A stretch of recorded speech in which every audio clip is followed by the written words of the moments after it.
begin at the beginning then, Sidney. How did Sliding Doors, the idea of it, come into your life? Well, John Hanna, who's been connected with it from the beginning, was in the United States doing one of those things that actors do from London when they travel to the States, and having a good conscientious agent, she was sending him around to meet various people, and he came over to meet us over at Mirage.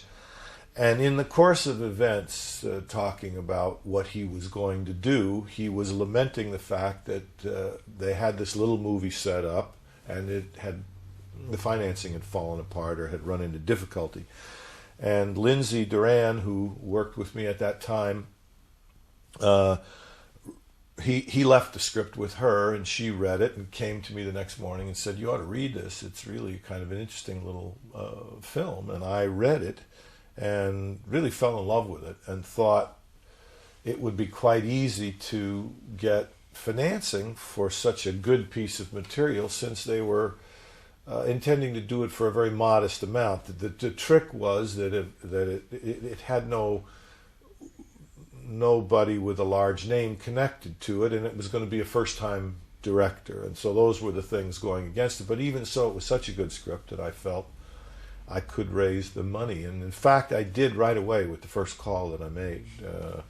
I called a very, very nice man that I had begun to work with, and we were working a lot with, who happens to be English. He's got a company called Intermedia here, and that's Guy East. And I said, I found this lovely little script. It's going to be a first-time director, but I think he's awfully talented. And I'd like you to read it. It's not going to cost very much money, and it wasn't at that time.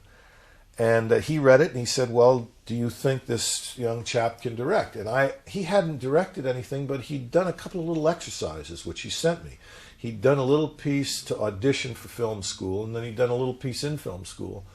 And I was very impressed with both of them. And so we said okay. And then through various machinations, this thing got into the hands of Gwyneth, who fell in love with it and decided that she did want to do it, and that made it a slightly more expensive picture, and things began to grow proportionately. But that's how it all started out.